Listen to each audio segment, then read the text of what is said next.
Hello friends, welcome to your channel MPRM. आशा करती हूँ कि आप सब स्वस्थ होंगे, निरंतर अपने एग्जाम की तैयारी कर रहे होंगे। आज हम पढ़ने वाले हैं सूर्य सरल अध्ययन माला से एमए इतिहास फोर्थ सेमेस्टर में आधुनिक भारत का इतिहास, जिसमें हम 1858 से लेकर 1975 तक का टाइम पीरियड कंप्लीट करेंगे। इसके हम अभी तक 3 वीडियो कंप्लीट कर चुके हैं। आज हम इसकी 4th यूनिट कंप्लीट करने वाले हैं, जिसमें हम इसके अंतर्गत सांप्रदायिक राजनीति, विभाजन और सुभाष चंद्र बोस और INA को कंप्लीट करने वाले हैं। यदि फ्रेंड्स आपको हमारी फोर्थ सेमेस्टर जो है उसमें हिस्ट्री टॉपिक के PDF चाहिए है, तो आपके लिए स्क्रीन पर QR कोड दिख रहा होगा। आप उस पर 99 का पेमेंट कर दीजिए और हम आपके लिए व्हाट्सएप नंबर देते हैं, जो कि है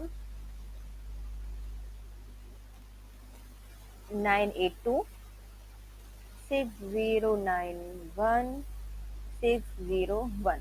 इस वाले नंबर पर व्हाट्सएप कर दीजिए, तो आपके लिए 99 में सारे 4 सब्जेक्ट के जितने हैं PDF हैं हम आपके लिए प्रोवाइड करा देंगे। और यदि आपके लिए सारे वीडियो चाहिए हैं, 5 यूनिट जो पूरी हैं उनकी सारी लिंक एक साथ चाहिए, तो फिर आप कमेंट कर दीजिए। यदि आप कमेंट करेंगे तो हम आपके लिए सारी यूनिट्स वीडियो आपको प्रोवाइड करा देंगे। तो चलिए स्टार्ट करते हैं हमारी फोर्थ यूनिट। इसमें भारत में मुस्लिम सांप्रदायिकता के विकास में जिन तथ्यों ने योगदान दिया था उसका मूल्यांकन करना है। राष्ट्रीय आंदोलन के साथ साथ भारत में ब्रिटिश प्रेरणा से मुस्लिम सांप्रदायिकता की धारा चल रही थी, इसकी विवेचना कीजिए। मुस्लिम लीग के जन्म से लेकर भारत के विभाजन तक मुस्लिम सांप्रदायिकता के विकास का वर्णन करना है। भारत में मुस्लिम सांप्रदायिकता के उदय के कारण को स्पष्ट कीजिए। मुस्लिम सांप्रदायिकता भारत के विभाजन के लिए उत्तरदायी थी, विवेचना कीजिए। मुस्लिम लीग के जन्म के उद्देश्य एवं भारत विभाजन तक उनके मुख्य उद्देश्यों का वर्णन करना है, कार्यों का वर्णन करता है। भारतीय राष्ट्रीय आंदोलन में मुस्लिम सांप्रदायिकता की भूमिका की समीक्षा करनी है। भारत में मुस्लिम सांप्रदायिकता के विकास के उत्तरदायी तथ्यों का वर्णन करना है, जिसके लिए किस सीमा तक ब्रिटिश नीति कूट डालो राज करो सहयोगी थी, ये बताने हैं। नेक्स्ट आते हैं, मुस्लिम सांप्रदायिकता को 1906 से लेकर 1940 तक किन अवस्थाओं से गुजरना पड़ा है, यह बताइए। और उसे ब्रिटिश सरकार ने कैसे प्रोत्साहन दिया है, इसका वर्णन करना है। तो चलिए स्टार्ट करते हैं। भारत में एक तरफ राष्ट्रीय आंदोलन गतिशील थे, वहीं दूसरी ओर अंग्रेजों के प्रयास तथा प्रोत्साहन से एक मुस्लिम सांप्रदायिकता का उदय और विकास हो रहा था। राष्ट्रीय आंदोलन के परिणाम से एक ओर स्वतंत्रता मिली, तो वहीं सांप्रदायिकता के कारण भारत का विभाजन भी हुआ। यह सांप्रदायिकता का विष भारत के लिए अभिशाप सिद्ध हुआ। 15 अगस्त 1947 की स्वतंत्रता के साथ साथ भारत 2 टुकड़े हो गए थे। भारत में मुस्लिम सांप्रदायिकता के उदय के कारण, क्या कारण थे कि भारत में मुस्लिम सांप्रदायिकता का उदय हुआ?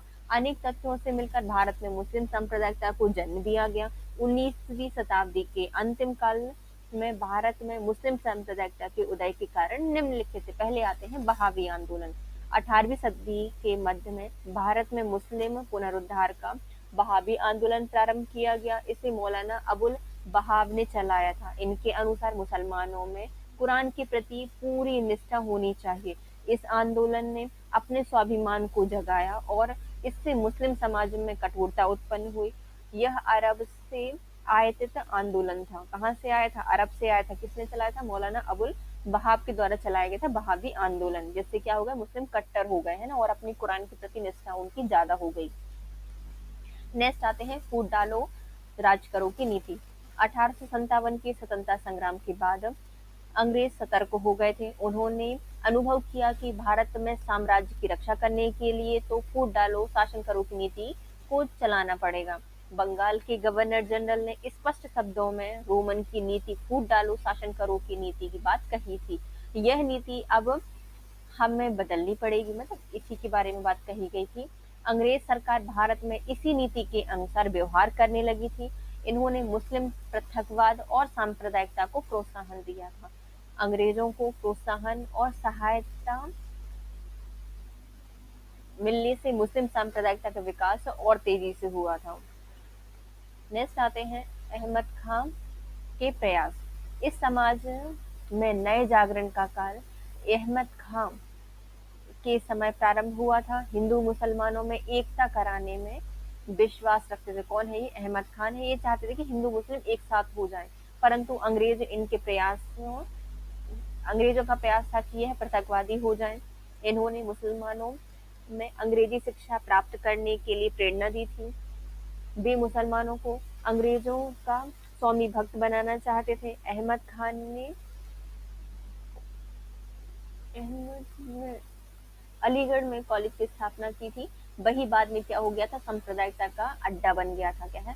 अहमद खान के द्वारा जो अहमदिया कॉलेज है उसकी स्थापना की थी, है ना, उसको फिर अलग से अड्डा बना लिया गया था। अलीगढ़ अलीगढ़ विश्वविद्यालय को। फिर आता है अलीगढ़ का वातावरण। अलीगढ़ में कॉलेज की स्थापना के बाद कट्टर मुसलमान पनपने लगे। इस कॉलेज के प्राचार्य अंग्रेज होते थे, जो कि मुसलमानों को प्रोत्साहन करते थे। उनके नेतृत्व में वह कॉलेज सांप्रदायिक मुसलमान तैयार करने का कारखाना बन गया। नेक्स्ट आते हैं बंग भंग। 1905 में बंगाल का विभाजन कर दिया गया। यह विभाजन सांप्रदायिकता के आधार पर किया गया था। लॉर्ड कर्जन ने विभाजन के पूर्व और बाद में हिंदू मुसलमान दोनों को एक दूसरे के विरुद्ध भड़काने का प्रयास किया था, और कुछ कारणों से भारत में सांप्रदायिकता के अंकुर फूटने लगे थे। सभी कारण थे मिलजुल कर जिन्होंने भारत में सांप्रदायिकता के विकास। भारत में एक ओर राष्ट्रीय आंदोलन सशक्त हो रहा था, वहीं दूसरी ओर अंग्रेजों के आशीर्वाद से मुसलमानों में कट्टरता विकसित होने लगी थी। इनका पहला विकास का मुख्य कारण क्या था? अलग प्रतिनिधित्व की मांग। 1906 में कर्जन के स्थान पर लॉर्ड मिंटो को भारत का वायसराय बनाया गया। इन्होंने फूट डालो और राज करो की नीति आरंभ कर दी। मुसलमानों के प्रतिनिधिमंडल से संपर्क करने के बाद ये बड़े खुश हुए थे। इन्होंने मुसलमानों के लिए सुरक्षित स्थान एवं पृथक निर्वाचन की मांग की। यह भारत के विभाजन की नींव थी। इसी को माना जाता है कि भारत विभाजन में मुस्लिम लीग ने नहीं अपितु लॉर्ड मिंटो जो है उनके द्वारा कराया गया था। नेक्स्ट आते हैं मुस्लिम लीग का उदय। 13 नवंबर 1906 को मुस्लिम लीग की स्थापना की गई। इसका प्रथम अधिवेशन 2 वर्ष बाद अमृतसर में हुआ था। इसके प्रमुख उद्देश्य पहले आते हैं भारतीय मुसलमानों को अंग्रेजों के प्रति विश्वास पात्र बनाना, मुसलमानों के अधिकारों की रक्षा करना, मुसलमानों का अन्य दलों से जीवित संपर्क कराना। मुस्लिम लीग के उदय के कारण भारत में उनको एक संगठन मिल गया था। नेक्स्ट आते हैं सांप्रदायिक प्रतिनिधित्व की घोषणा। 1906 में मार्ले मिंटो एक्ट पारित कर दिया गया था। कब क्या है? 1906 में। मार्ले मिंटो 6 में नहीं हुआ था, 1909 में हुआ था। मार्ले मिंटो एक्ट पारित हुआ। इसमें मुसलमानों के लिए पृथक आरक्षण, पृथक निर्वाचन की घोषणा कर दी गई। हिंदुस्तान के बंटवारे का प्रारंभ हो गया। इसी के लिए इंग्लैंड को सरकार अधिक उत्तरदायी थी। इसके लिए जो इंग्लैंड की सरकार थी वह अधिक उत्तरदायी थी। नेक्स्ट आता है लखनऊ समझौता। कब हुआ है? 1916 के समय हुआ है। कांग्रेस के नेताओं ने उस सांप्रदायिकता को शांत करने की चिंता थी। इन्होंने सोचा कि मुस्लिम लीग को शांत कर उन्हें राष्ट्रीय आंदोलन में लाया जाए। सन 1916 में कांग्रेस एवं मुस्लिम लीग का अधिवेशन लखनऊ में हुआ। उस समय दोनों क्या हो गए थे? मिल गए थे ना, मुस्लिम लीग और कांग्रेस का गठबंधन हो गया। हाँ, एक साथ हो गए थे दोनों। आंदोलन में समझौता हुआ। इसे ही लखनऊ समझौते के नाम से जाना जाता है। इनके अनुसार कांग्रेस ने मुस्लिमों के पृथक निर्वाचन की मांग को स्वीकार कर लिया था। ये बड़ी गलती थी। नेक्स्ट आते हैं खिलाफत आंदोलन। 1920 में कांग्रेस द्वारा असहयोग आंदोलन चलाया जा रहा था। उस समय मुसलमानों को उनके तरीके करने के लिए, मतलब उनको उसमें शरीफ करने के लिए खिलाफत आंदोलन को भी असहयोग आंदोलन का भाग बना दिया गया।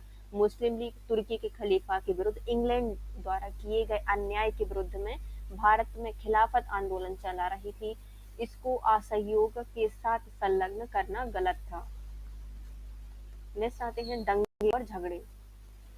असहयोग आंदोलन को अचानक समाप्त कर देने के बाद भारत में निराशा फैल गई। अंग्रेजों के प्रोत्साहन और लीग के कट्टरपन के कारण भारत में सांप्रदायिक दंगे प्रारंभ हो गए। इन दंगों और झगड़ों के कारण हिंदू मुसलमान में गहरी खाई बढ़ गई। इससे राजनीतिक स्थिति बदल गई और लीग ने महसूस किया कि अंग्रेजों से अधिक लाभ लेना है तो उग्रवादी बनना पड़ेगा। मुस्लिमवादी जो नेता थे, मुस्लिम नेता थे, इन्होंने निष्कर्ष निकाला कि इन्होंने पृथकतावादी और उग्र भाषा का प्रयोग करना चाहिए। मोहम्मद अली जिन्ना प्रथम कट्टरवादी नेता बने। वे लीग नेता थे। इनकी मांग थी कि केंद्रीय व्यवस्थापिका और जो परिषद में मुसलमानों के स्थान सुरक्षित रखे जाएं। फिर आता है 1935 का एक्ट। 1935 के कानून के द्वारा लीग को और शक्तियां प्राप्त हो गई। अब उनकी संख्या अनुपात से अधिक स्थान सुरक्षित कर दिए गए। फिर आती है पाकिस्तान की मांग। 1930 में की गई थी। लीग के अधिवेशन में डॉक्टर मोहम्मद इकबाल ने दो देशों के सिद्धांत का प्रतिपादन किया था। इकबाल के द्वारा किया गया है 1930 में। इनके अनुसार हिंदू मुसलमान दो अलग जातियां हैं, इसलिए मुसलमानों को एक अलग स्वतंत्र अलग राष्ट्र पाकिस्तान मिलना चाहिए। 1940 में कांग्रेस के लाहौर अधिवेशन में मोहम्मद अली जिन्ना ने खुलेआम इसे स्वीकार कर लिया था। नेक्स्ट आते हैं भारत छोड़ो आंदोलन का विरोध। सन 1942 में कांग्रेस ने भारत छोड़ो आंदोलन प्रारंभ किया तो मुस्लिम लीग ने इस आंदोलन का विरोध किया। इन्होंने पूरे भारत में कांग्रेस के विरुद्ध जहली का वातावरण बना दिया। नेक्स्ट आते हैं भारत बंटवारा। दूसरे महायुद्ध के मध्य इंग्लैंड में जितने भी प्रतिनिधिमंडल यहाँ आए थे उन सब प्रस्ताव को जिन्ना ने ठुकरा दिया। बेबेल योजना के समय जिन्ना के शब्द थे, जब मुझे प्लेट में रखकर पाकिस्तान भेंट किया जा रहा है तो मैं यह योजना क्यों मानूं। दूसरे विश्व युद्ध के समाप्त होने पर इंग्लैंड की सरकार ने लॉर्ड माउंटबेटन को भारत भेजा तो मुस्लिम लीग ने सभी मुस्लिम क्षेत्रों में उग्र सांप्रदायिक दंगे कराए। वे सिद्ध कर रहे थे कि भारत हिंदू और मुसलमान साथ नहीं रह सकते। दंगे की भयंकरता देखकर गांधी जी, नेहरू और लौह पुरुष पटेल भी गदगद हो गए थे। स्वतंत्रता के साथ साथ भारत के विभाजन का होना भी निश्चय हो गया था। निष्कर्ष इस प्रकार अंग्रेजों की कूटनीति दृढ़ता की नीति ने लीग के माध्यम से भारत में फैले गए सांप्रदायिकता के जहर के कारण भारत का बंटवारा हुआ। अंग्रेजों की विभेद की नीति से हिंदू मुस्लिम एक ना हो सके। भारत में रक्तपात हुआ, जनसंख्या का परिवर्तन हुआ, पाकिस्तान का निर्माण हुआ। अंग्रेजों की फूट डालो राज करो की नीति ने भारत में दो विभाजित कर दिया, भारत को दो भागों में तोड़ दिया या विभाजन करवा दिया। नेक्स्ट क्वेश्चन आता है भारत के विभाजन के जिम्मेदार कारणों का वर्णन कीजिए। कौन जिम्मेदार था भारत के विभाजन के लिए? भारत का विभाजन मुस्लिम लीग ने कराया नहीं, बल्कि अंग्रेजों ने कराया था। इसका विश्लेषण दीजिए। अंग्रेजी सरकार की फूट डालो शासन करो की नीति ही मुख्य रूप से विभाजन के लिए उत्तरदायी थी, समझाइए। 15 अगस्त 1947 को भारतवर्ष स्वतंत्र हुआ था। यह स्वतंत्रता उसके लिए अभिशाप लेकर आया था, क्योंकि स्वतंत्रता के साथ साथ भारत के दो टुकड़े हो गए थे, भारत और पाकिस्तान। मुस्लिम लीग के नेता पाकिस्तान के निर्माता मोहम्मद अली जिन्ना का आश्चर्यजनक कथन है, मैंने कभी कल्पना नहीं की थी कि यह हो जाएगा। मुझे कभी स्वप्न में भी पाकिस्तान बनाने की आशा नहीं थी। वास्तव में मोहम्मद अली जिन्ना पाकिस्तान चाहते थे, क्योंकि वे बहुत जिद्दी और कट्टर थे। भारत विभाजन के कई कारण थे। पहले आते हैं अंग्रेजों की फूट डालो राज करो की नीति। भारत के बंटवारे के लिए सबसे अधिक जिम्मेदार अंग्रेज हैं। इन्होंने योजना बनाकर यह कार्य संपन्न किया। प्रथम उन्होंने हिंदू मुस्लिमों में वैमनस्य सतत बनाए रखा और राज किया। भारत के वायसराय लॉर्ड मिंटो ने मुस्लिम लीग को बहुत प्रोत्साहन देकर विकसित किया था। इन्होंने ही पृथक निर्वाचन की प्रेरणा दी थी, भारत में विभाजन की आधारशिला रखी थी। अंग्रेजों के सहारे में ही भारत में प्रचार किया गया था कि मुस्लिम एक अलग जाति है तथा उसका पृथक राज होना चाहिए। अंग्रेजों के बल पर ही लीग ने दूसरे महायुद्ध के बाद स्थान स्थान पर सांप्रदायिक दंगे किए थे। नेक्स्ट आते हैं लियोनार्डो यूजले के शब्दों में, लॉर्ड माउंटबेटन ने चालाकी से को विभाजन की कीमत पर भारत को स्वतंत्रता दी थी। नेक्स्ट आते हैं ब्रिटेन के प्रधानमंत्री चर्चिल ने भारत के विभाजन की रूपरेखा बहुत पहले ही बना दी थी। पत्रकार दुर्गादास के शब्दों में, युद्ध के दौरान चर्चिल को निश्चय हो गया था कि युद्ध समाप्ति पर भारत को अपने अधीन नहीं रखा जा सकता। उन्होंने उसी समय यह योजना बना ली थी कि यदि भारत को स्वतंत्र करना भी पड़े तो उससे पाकिस्तान का टुकड़ा अपने लिए निकाल लिया जाएगा। मोहम्मद अली जिन्ना को प्लेट पर पाकिस्तान स्वीकार करना उपयुक्त तथ्य को स्पष्ट करता है। जो मोहम्मद अली जिन्ना ने कहा था कि प्लेट में पाकिस्तान मिल रहा है, तो इसको ही पता चल जाता है कि चर्चिल ने इसको पहले ही बोल दिया था कि तुम्हें पाकिस्तान मिलेगा, बस तुम लगे रहना। मुस्लिम लीग की भूमिका। भारत में सांप्रदायिकता का जहर मुख्य रूप से मुस्लिम लीग ने फैलाया था। मुस्लिम लीग के नेता कांग्रेस नेताओं की तुलना में हल्के पड़ रहे थे, तो उन्होंने इस्लाम खतरे में है का नारा लगाया, क्योंकि कांग्रेस के नेता बहुत विख्यात हो गए थे। सांप्रदायिकता का जहर फैलाकर उन्होंने मुसलमानों पर अपनी अचूक पकड़ जमा ली थी। लीग ने संपूर्ण भारत में धार्मिक दंगे कराए थे, भीषण दंगों को प्रोत्साहन दिया था। मुस्लिम लीग की कट्टर एवं पूर्वाग्रह ने भारत के विभाजन में महत्वपूर्ण भूमिका अदा की थी। नेक्स्ट आते हैं कांग्रेस की संतोषपूर्ण नीति। भारत के बंटवारे का आशंकित कारण कांग्रेस की तुष्टिपूर्ण नीति है। कांग्रेस द्वारा बार बार लीग को संतुष्ट करने की गलत कदम उठाए गए थे। सन 1916 में लखनऊ समझौता लीग के भाव बढ़ाने वाला हुआ। यह सम्मेलन में लीग को पृथक निर्वाचन की मान्यता प्रदान की गई थी। 1920 में कांग्रेस ने खिलाफत आंदोलन को असहयोग आंदोलन में मिला लिया।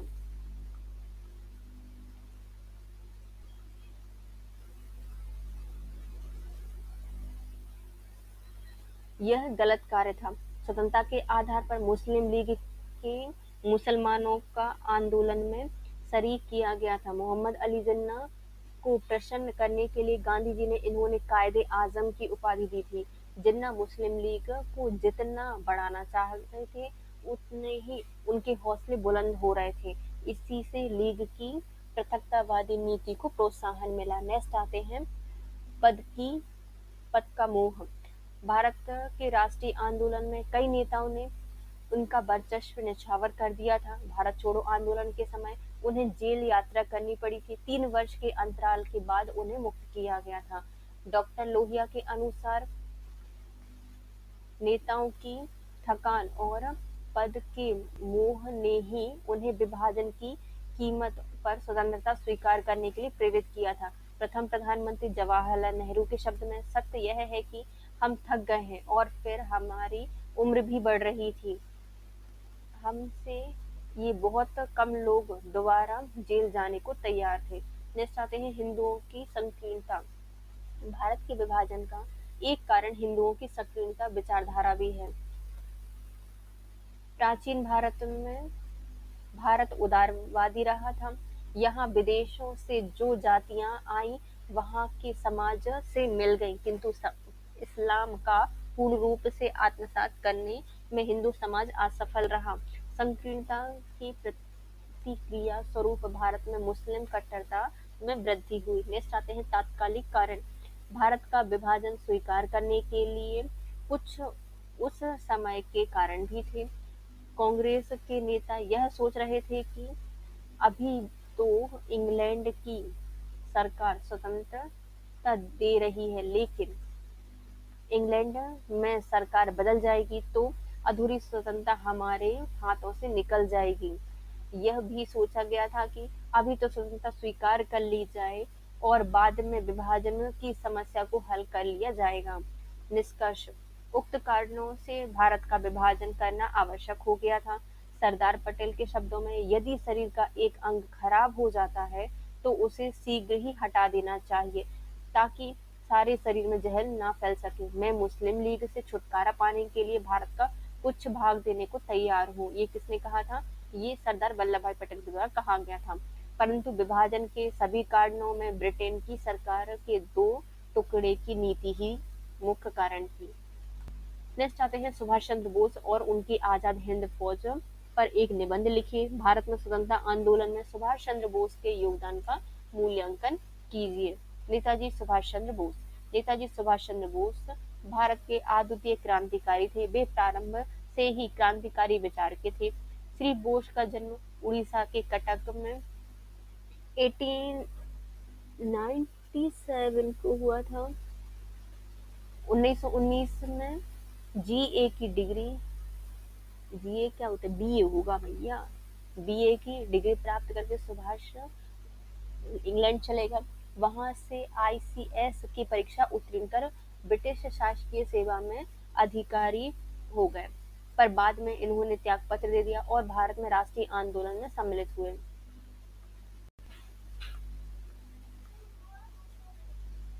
सुभाष चंद्र बोस गांधी जी के अहिंसक आंदोलन से संतुष्ट नहीं थे। 1939 तक कांग्रेस में कार्य करते रहे। वे सदा वामपंथ के नेतृत्व करते थे। जवाहरलाल नेहरू और सुभाष चंद्र बोस के नेतृत्व में राष्ट्रवादी, वामपंथी और समाजवादी प्रवृत्तियां देखी जाती हैं। इन्होंने पूर्ण स्वाधीनता पर बल दिया था। कृषकों, मजदूरों को भी इन्होंने शामिल किया था। इन्होंने राष्ट्रीय कांग्रेस में श्रमिक एवं मजदूरों को मताधिकार देने की बात कही थी। इसलिए इन्होंने इंडियन इंडिपेंडेंस लीग का गठन किया था। सुभाष चंद्र बोस ने नौजवान सभा को आगे बढ़ाया था। 1938 में कांग्रेस अधिवेशन के अध्यक्ष बने थे। कहाँ पर हुआ था 1938 का? हरिपुरा अधिवेशन। फिर आता है भारतीय राष्ट्रीय कांग्रेस में भारतीय स्वतंत्रता की पैरवी करते हुए 1939 में पुनः कांग्रेस के अध्यक्ष त्रिपुरा अधिवेशन में नियुक्त किए गए थे, लेकिन वहां पर गांधी जी ने इनका विरोध किया, इसलिए इन्होंने कांग्रेस को छोड़ दिया था, त्यागपत्र दे दिया। फिर आता है प्रगामी आंदोलन, मतलब फॉरवर्ड ब्लॉक की स्थापना इनके द्वारा फिर की गई थी। वे समझते थे कि द्वितीय विश्व युद्ध में ब्रिटिश साम्राज्य नष्ट हो जाएगा, इसलिए अंग्रेजों के विरुद्ध युद्ध छेड़ना चाहिए। 1941 में अचानक मॉस्को से होते हुए बर्लिन चले गए। अंत में वे जापान गए। जापान में रास बिहारी बोस ने भारतीय जनता लीग की स्थापना की। वह सेना आजाद हिंद फौज थी। 1943 में कांग्रेस ने स्वाधीनता लीग एवं आजाद हिंद फौज का नेतृत्व किया। सुभाष चंद्र बोस ने कौन सी स्वाधीनता लीग और आजाद हिंद फौज का नेतृत्व अपने हाथों में लिया और अस्थायी स्वतंत्र भारत की घोषणा कर दी। नेक्स्ट आते हैं आजाद हिंद फौज। आजाद हिंद फौज का गठन भारतीय क्रांतिकारी रास बिहारी बोस के द्वारा 1942 में किया गया था। कैदी भारतीय सैनिक एवं भारतीय निवासियों के सहयोग से 50,000 सैनिकों की फौज खड़ी हुई थी। रास बिहारी बोस ने सुभाष चंद्र बोस को बुलाया और कहा कि आप इसका नेतृत्व करें। हिटलर ने पनडुब्बियों द्वारा जो बोस थे उनको टोकरियां पहुंचाई, मतलब उनको टोक्यो पहुंचा दी। किससे? पनडुब्बी द्वारा पहुंचाया था टोक्यो। 1943 में सुभाष चंद्र बोस को भारतीय स्वतंत्रता लीग की अध्यक्षता एवं आजाद हिंद फौज का सर्वोच्च सेनापति बनाया गया। मार्च 1943 में भारतीय स्वतंत्रता संघ का कार्यकाल सिंगापुर में बना दिया गया। कार्यालय कहाँ पे बना दिया? सिंगापुर में बना दिया गया। स्वतंत्रता संघ का, भारतीय स्वतंत्रता संघ का कार्यालय कहाँ पे बनाया गया? सिंगापुर में।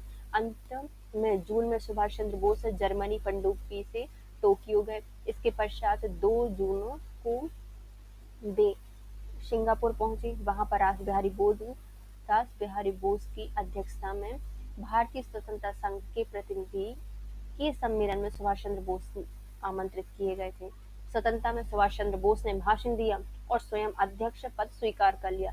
इस सम्मेलन में सुभाष चंद्र बोस ने कहा था कि भारत के लिए अस्थायी स्वतंत्र सरकार की स्थापना की जानी चाहिए। आजाद हिंद फौज ने सुभाष चंद्र बाबू को सैल्यूट किया और सुभाष चंद्र बाबू ने बदले में नारा दिया था कि दिल्ली चलो।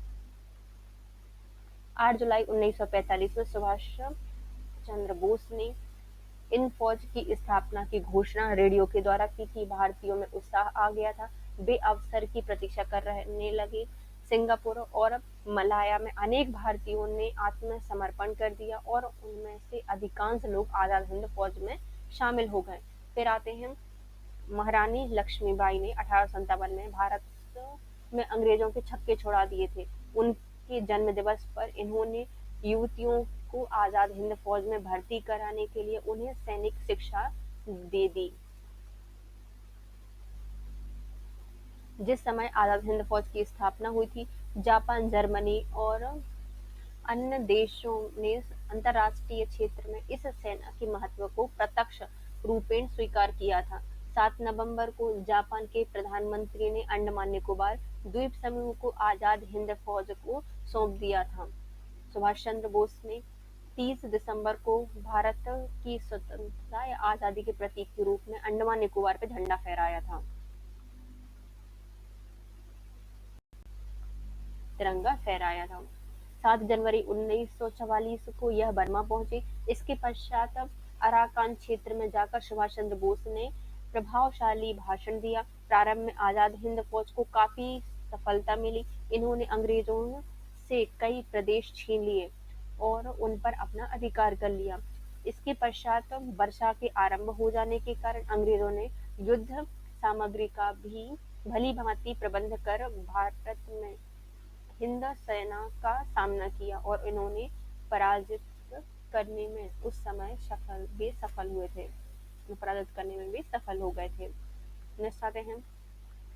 सुभाष चंद्र बोस ने इसके पश्चात प्रभावशाली घोषणा के साथ मोर्चे की ओर प्रस्थान किया। पूर्व एशिया में भारतीयों का देश प्रेम उमड़ रहा था। अनेक महिलाएं और पुरुष ने असंख्य संख्या में आजाद हिंद फौज को समर्पित कर दिया था। अनेक देश प्रेमी लड़के एवं लड़कियां आजाद हिंद फौज में भर्ती हुई थी। जापानी सेना की सहायता से आजाद हिंद फौज असम में मणिपुर की ओर बढ़ी। बरसात के आरंभ हो जाने के कारण युद्ध रुक गया। इसी समय जापानी सेना और शौकत अली के नेतृत्व में आजाद हिंद फौज ने बिशनपुर को अपने अधिकार में कर लिया। इसके बाद वे आगे बढ़े और मगध सिंह और अजमेर सिंह के नेतृत्व में आजाद हिंद फौज की दूसरी टुकड़ी थी, जो कि मणिपुर के उत्तर से होती हुई कोहिमा तक आ पहुंची। आजाद हिंद फौज एवं जापानी सेना ने 4 माह तक इम्फाल को घेरे रखा। वर्षा के लाभ उठाकर अमेरिकी सहायता प्राप्त करके अंग्रेजों ने आजाद हिंद फौज को पराजित करने का निश्चय किया। इस पर अंग्रेज जो आजाद हिंद फौज थी उनके सैनिकों ने हिम्मत न हारी, लेकिन अंग्रेजों की सेना के आक्रमण करने पर उन्होंने अपना स्थान छोड़कर पीछे हटना प्रारंभ किया। भारतीय लोगों ने तन मन धन से आजाद हिंद फौज की सहायता की, लेकिन अंग्रेजों की अपरिमित सैनिक सहायता मिलती रही। इससे आजाद हिंद फौज का कोई जोर न चला। 1945 में ब्रिटिश सेना रंगून की ओर बढ़ी। सुभाष चंद्र बोस इस समय रंगून में थे। सुभाष चंद्र बोस के इस स्थान से हटकर संघर्ष करने का पूर्ण निश्चय किया। यद्यपि मंत्रियों और देश में अधिकारियों के स्थान को परिवर्तन करके संघर्ष करने के लिए कहा।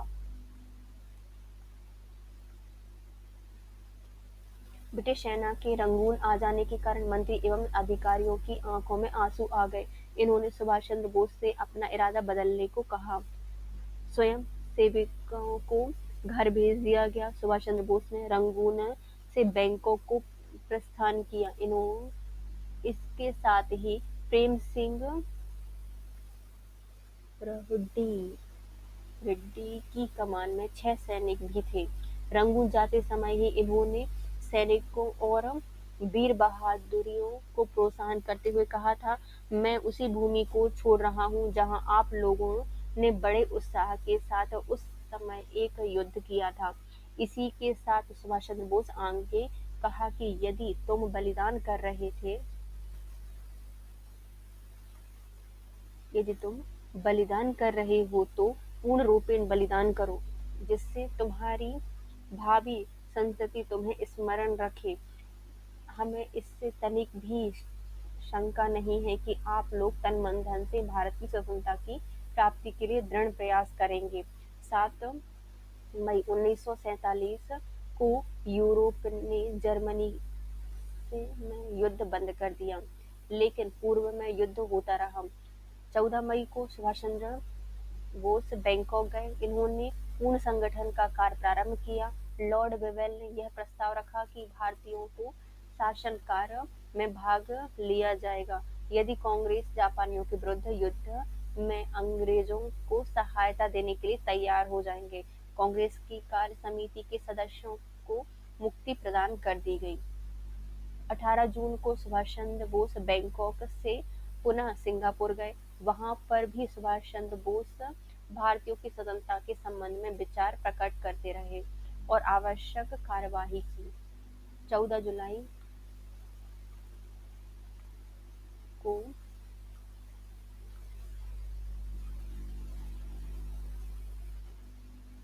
शिमला सम्मेलन की वार्ता समाप्त हो गई। इससे सुभाष चंद्र बोस में संतोष आ गया। पुनः वे युद्ध को समाप्त करने के लिए अमेरिका ने हिरोशिमा और नागासाकी पर एटम बम गिरा दिया। दूसरी ओर रूस ने मंचूरिया पर आक्रमण कर दिया। 5 अगस्त 1945 को जापान की हार हो गई। 18 अगस्त को सुभाष चंद्र बोस सिंगापुर से टोक्यो जा रहे थे। विमान दुर्घटना के कारण उनके विमान में आग लग गई। बुरी तरह से जलने के कारण उनकी मृत्यु हो गई। जापान की पराजय के बाद आजाद हिंद फौज के अनेक सैनिकों को बंदी बना लिया गया। नेक्स्ट आता है तेलंगाना विद्रोह पर टिप्पणी कीजिए। तेलंगाना विद्रोह। तेलंगाना क्षेत्र में पटेल और पटवारियों की सहायता से देशमुखों ने अच्छी जमीन के लिए अधिक से अधिक भाग पर कब्जा करके उससे अधिक से अधिक लगान पर उठाना शुरू कर दिया था। ज्यों-ज्यों समय बीतता गया, इन्होंने अपने प्रभाव क्षेत्र को बढ़ा लिया। उनकी शक्ति और हैसियत से भी काफी वृद्धि हो गई थी। वे ग्रामीण समाज में कर्ता-धर्ता बन गए थे। इन्होंने किसानों के खिलाफ कई प्रकार के झूठे आरोप लगाए, जैसे कि अवैध करों का ना देना, बेगार न करना, श्रम अदा न करना, गांव के कुछ विवादों के संदर्भ में किए गए जुर्माने की अदायगी न करना मतलब ना भरना।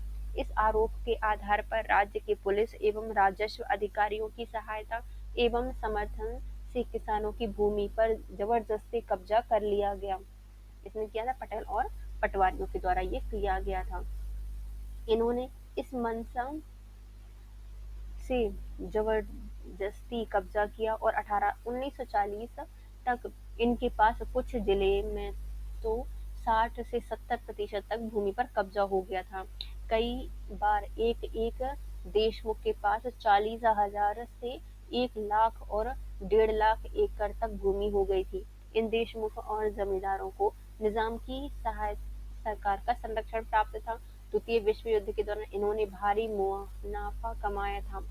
किसानों और खेतिहरों ने जितना भरपूर शोषण हो रहा था और उतना आंदोलन छेड़ दिया। मतलब जिनका भी ये शोषण कर रहे थे उन्होंने क्या किया, आंदोलन छेड़ दिया। धीरे धीरे स्थानीय कम्युनिस्ट, मजेले किसान एवं कांग्रेस संगठन भी इस आंदोलन में सम्मिलित हो गए। रजाकारों ने पुलिस का साथ दिया और विद्रोह की चिंगारी किसानों के नेता कॉमरेड कामारिया की हत्या से प्रारंभ हुआ था। कौन है ये? कॉनरेड कमरप्पा की हत्या से प्रारंभ हुआ था और भयंकर आग के रूप में परिवर्तित हो गया। इनके शव को लेकर जब किसानों ने जुलूस निकाला तो पुलिस और रजाकारों ने निहत्थे किसानों पर आक्रमण कर दिया। किसानों ने ईंट पत्थर से जवाब दिए, विद्रोह करके कई स्थानों पर अपना अधिकार कर लिया। इन क्षेत्रों में निजाम का प्रशासन समाप्त हो गया। जमींदारों को जमींदारों को भागना पड़ा। भूमि को किसान और खेतिहर मजदूरों में बांट दिया गया। जुलाई 1948 तक गोरिल्लाओं और कम्युनिस्टों के प्रभाव के में लगभग 25,000 गांव आ चुके थे। नेक्स्ट आते हैं। जब सितंबर 1948 में भारत में निजाम को हरा दिया गया तब उनको तेलंगाना के किसान से निपटना पड़ा। 3 साल तक कार्यवाही चलती रही। इसमें लगभग 4,000 कम्युनिस्टों और उग्रवादी किसान मारे गए थे। 10,000 से भी अधिक कम्युनिस्टों को तो जेल में डाल दिया गया था और नजरबंद कर दिया गया था। बड़ी कठिनाई से सरकार की सत्ता स्थापित हुई थी। विनोबा भावे ने भूदान और ग्रामदान आंदोलन चलाया था। किसानों को जमींदारों की कुछ जमीन दी गई थी। कहा जाता है कि जमीन पर जमींदारों का दमनात्मक प्रभाव और कृषक वर्ग एवं भूमिहीन मजदूर का शोषण ज्यों त्यों चलता रहा था। जो का त्यों चलता रहा था। नेक्स्ट आते हैं नेक्स्ट क्वेश्चन, जो कि हमारी 5th यूनिट में है। ये है हमारी 5th यूनिट। यदि आपको पीडीएफ चाहिए है तो प्लीज़ जो आपके लिए क्यूआर कोड दिया गया है उसमें 99 में आपको चारों सब्जेक्ट की पीडीएफ एक साथ मिल जाएगी। आप बस पीडीएफ पाने के लिए 99 रुपए का क्यूआर कोड पर पेमेंट कर दें और मेरे नंबर 9826091601 पर व्हाट्सअप कर दीजिए फोटो, तो हम आपके लिए इसकी पीडीएफ दे देंगे। और यदि आपके लिए पूरी 5 यूनिट्स जो हैं उसकी एक साथ वीडियो चाहिए आपके एग्जाम क्योंकि बहुत जल्दी हो रहा है, तो प्लीज़ आप हमें कमेंट कर दीजिए, तो हम आपको ये सारी वीडियो प्रोवाइड करा देंगे।